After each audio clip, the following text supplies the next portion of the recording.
Hello friends, मैं नितेश राठौड़ एक बार फिर से आप सभी का स्वागत करता हूं। फ्रेंड्स, अपन जो अपने फिजिक्स के इंपॉर्टेंट क्वेश्चंस की सीरीज़ चल रही है उसके जो आगे के क्वेश्चंस हैं वो आज यहाँ पे डिस्कस करेंगे।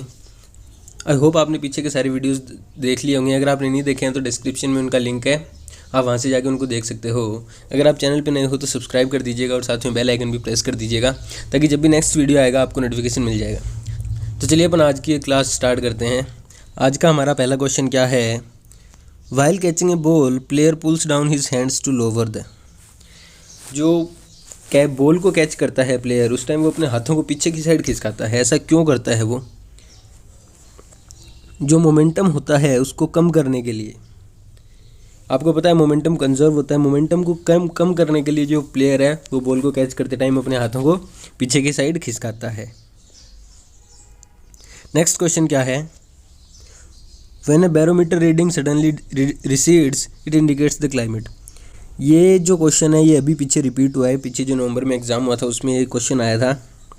When a barometer reading suddenly recedes, it indicates that climate।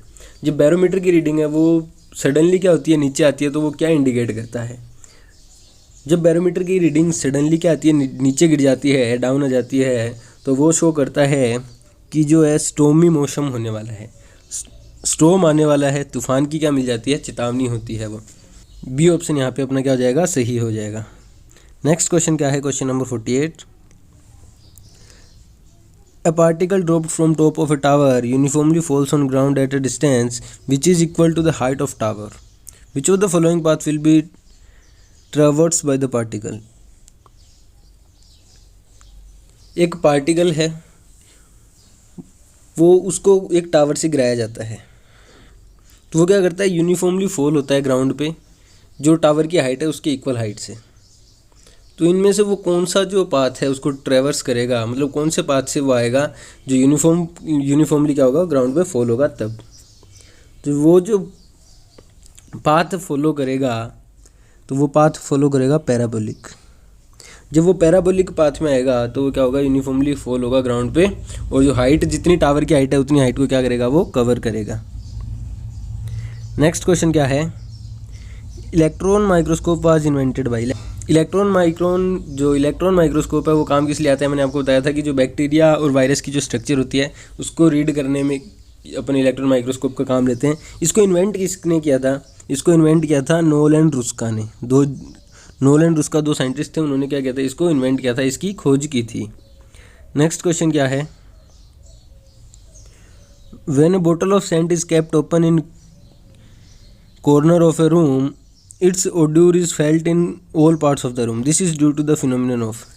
कोई सेंट की बोतल है, परफ्यूम की बोतल है, उसको हम रूम में किसी कॉर्नर में खुला छोड़ देते हैं, मतलब उसकी कैप अपन हटा के उसको छोड़ देते हैं, तो जो उसकी जो परफ्यूम की जो स्मेल है वो पूरे कमरे में, जो उसकी ओड्यूर है, जो उसकी खुशबू होती है वो पूरे कमरे में फैल जाती है। ऐसा किस कारण होता है? ऐसा किसके कारण होता है? ऐसा होता है डिफ्यूज़न के कारण। याद रखना है कि जो परफ्यूम होता है, जो सेंट होता है, उसकी ओड्यूर पूरे कमरे में क्या हो जाती है, फैल जाती है, उसका रीजन होता है डिफ्यूजन। नेक्स्ट क्वेश्चन क्या है? Clear nights are colder than cloudy nights because of. मान लो कोई रात में बादल हैं और एक रात है उसमें साफ़ है, एकदम जो एटमॉस्फेयर है वो साफ़ है, तो जो एकदम साफ़ एटमॉस्फेयर होता है उस दिन रात में ठंडी ज़्यादा होती है क्लाउडी नाइट्स के कंपैरिजन में। ऐसा क्यों होता है? ऐसा होता है रेडिएशंस के कारण। क्लाउडी जब क्या होगा, एटमॉस्फेयर होगा, तो रेडिएशन है वो डायरेक्ट नहीं आएंगी, तो उसमें क्या होगा कि जो ठंडी है वो क्या हो जाएगी, कम हो जाएगी, और क्लियर नाइट में रेडिएशन सीधी आती हैं तो वहाँ पे क्या होगा, जो ठंडी है वो ज़्यादा होती है। नेक्स्ट क्वेश्चन क्या है? Question number 52। A gas thermometer is more sensitive than a liquid thermometer because a gas. जो गैस थर्मोमीटर होता है वो लिक्विड थर्मोमीटर से ज़्यादा सेंसिटिव होता है। ऐसा क्यों है? इसका रीज़न है कि जो गैस होती है वो क्या करती है कि अपनी स्टेट को इजीली चेंज नहीं करती। गैस है वो इजीली अपने जो स्टेट होती है उसको चेंज नहीं करती, तो इसके कारण जो गैस थर्मोमीटर होता है वो ज़्यादा सेंसिटिव होता है लिक्विड थर्मोमीटर से। नेक्स्ट क्वेश्चन क्या है? Which one of the following is use for sunglasses. Sunglasses के लिए कौन सा जो इनमें से ग्लास है वो यूज़ होता है?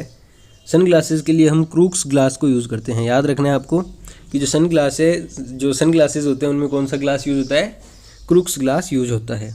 नेक्स्ट क्वेश्चन क्या है, the speed of light with the rise in temperature of medium. जैसे जैसे मीडियम का टेम्परेचर हाई होगा तो लाइट की स्पीड पे क्या इफेक्ट पड़ेगा वो हमसे पूछा है। तो आपको याद रखना है कि जो लाइट की स्पीड है वो कहीं भी चेंज नहीं होती, वो अनअल्टर रहती है, वो कहीं भी चेंज नहीं होती, चाहे टेम्परेचर बढ़े चाहे घटे चाहे कुछ भी हो। जो लाइट की स्पीड है वो क्या रहती है, कांस्टेंट रहती है, और वो होती कितनी है, 3 × 10⁸ मीटर पर सेकेंड। ये लाइट की स्पीड होती है, ये अनअल्टर रहती है, ये चेंज नहीं होती, टेम्परेचर के साथ ये चेंज नहीं होती है। नेक्स्ट क्वेश्चन क्या है, when the barometer reading dips suddenly it is an indication of. जब बैरोमीटर की जो रीडिंग है वो अचानक से गिरती है तो वो क्या बताती है, वो स्टॉर्म बताती है। ये वापस क्वेश्चन रिपीट हो गया, उससे क्या पता चलता है कि स्टॉर्म आने वाला है। नेक्स्ट क्वेश्चन क्या है, good conductor of electricity. Electricity का इनमें से कौन सा सबसे अच्छा कंडक्टर है वो हमें पूछा है। तो जो ग्रेफाइट होता है वो सॉलिड स्टेट में क्या होता है, इलेक्ट्रिसिटी का गुड कंडक्टर होता है। जो पेंसिल की निब आती है उसमें क्या आता है, ग्रेफाइट आता है, तो क्या होता है, सॉलिड स्टेट में इलेक्ट्रिसिटी का अच्छा कंडक्टर होता है, विद्युत का सुचालक होता है। नेक्स्ट क्वेश्चन क्या है, heat from sun reaches earth by. जो सन की हीट होती है वो अर्थ तक पहुंचती है, वो किससे पहुंचती है, किस मीडियम के थ्रू पहुंचती है, वो पहुंचती है रेडिएशंस के थ्रू। जो सन की हीट होती है वो अर्थ तक आती है रेडिएशंस के थ्रू। नेक्स्ट क्वेश्चन क्या है, in which of the following cases kinetic energy is being used in performing work. इनमें से कौन से में जो काइनेटिक एनर्जी है वो वर्क को परफॉर्म करने में यूज आती है वो हमसे पूछा है। इस पहला ऑप्शन क्या दे रखा है, pedalling the bicycle to cover a distance.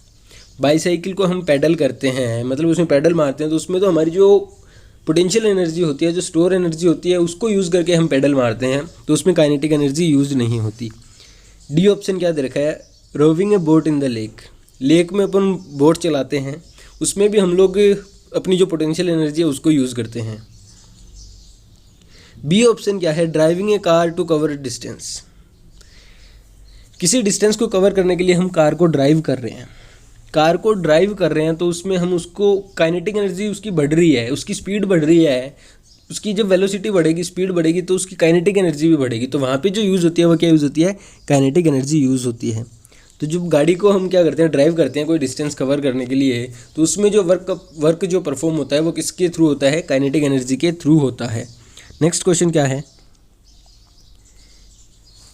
If the velocity time graph of a particle is represented by y equals to mt plus c, then particle is moving with y equals to mx plus c। जो होती है equation वो होती है straight line की equation. याद रखना है, y equals to mx plus c होती है स्ट्रेट लाइन की इक्वेशन, तो मतलब वो स्ट्रेट लाइन है।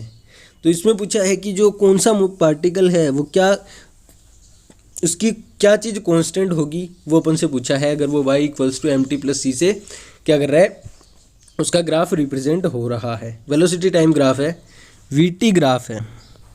मैंने आपको जब काइनेमेटिक्स की थ्योरी बताई थी, अगर आपने वीडियो नहीं देखा है तो डिस्क्रिप्शन में लिंक दिया हुआ है, वहाँ से आप जो वीडियो देख सकते हो। मैंने आपको बताया था वेलोसिटी टाइम ग्राफ है और वो क्या स्ट्रेट लाइन शो कर रहा है, तो उसमें जो होगा वो एक्सीलरेशन क्या होगा, कांस्टेंट होगा। एक्सीलरेशन क्या होगा, कांस्टेंट होगा। एक्सीलरेशन उसका क्या होगा, कांस्टेंट एक्सीलरेशन होता है, तभी क्या होता है y equals to mx plus c follow होता है। अगर आपने काइनेमेटिक्स वाला जो थ्योरी का वीडियो है वो नहीं देखा तो आप जो डिस्क्रिप्शन में लिंक है वहाँ से जाके देख लेना, आपको क्लियरली समझ में आ जाएगा कि कैसे क्या होता है। ये अपने आज के कुछ क्वेश्चंस थे, इंपॉर्टेंट क्वेश्चन है, हर बार क्या है रिपीट होते रहते हैं। आप इनको 1 बाय 1 क्या है साथ में नोट्स बनाते चलो, ताकि जब भी आप क्या है इनको वापस रिवाइज करना चाहो तो ईजिली जल्दी क्विक रिवीजन आपका हो जाए, आपको पूरा वीडियो वापस ना देखना पड़े। अगर वीडियो पसंद आया हो तो लाइक शेयर सब्सक्राइब करना। Thank you.